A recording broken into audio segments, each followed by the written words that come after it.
I remember driving down 225, and it was surreal, listening to the radio and realizing that I was going to an active shooter.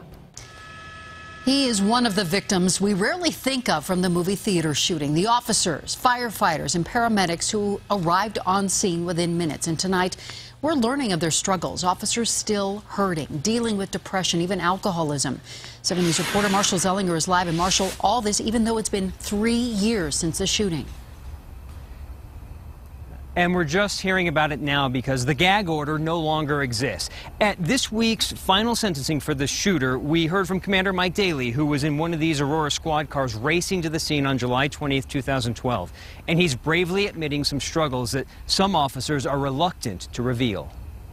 I will tell you it's been a great comfort to us to have the community support us the way they have. Aurora Police Commander Mike Daly is allowing us behind the badge, revealing the depression some officers are going through ever since the Aurora theater shooting. We know there's some alcohol abuse going on. People have reported marital problems, so it's kind of a classic PTSD. Using 9/11 and the Sandy Hook Elementary School shooting as examples, Daly is concerned of the mental toll July 20th, 2012 has had on some officers. Folks in those other instances have committed suicide over the fact that they basically felt like they had failed in their mission. Do some officers think they failed?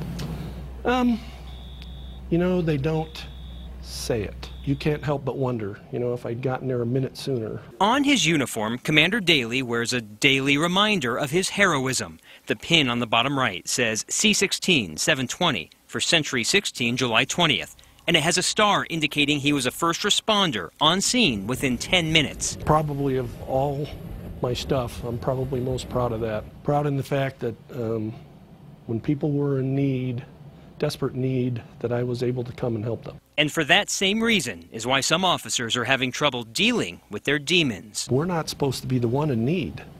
And so again, that's hard for an officer to accept, that they're not the problem solver, that the role is reversed and they may be the one in need. I also learned some officers are reluctant to reveal their issues because they don't want to diminish the loss that victims and their families have already suffered. I did learn also that these officers can get counseling services from a group that actually specializes in police and public safety psychology. Live in Aurora, Marshall Zelinger, 7 News.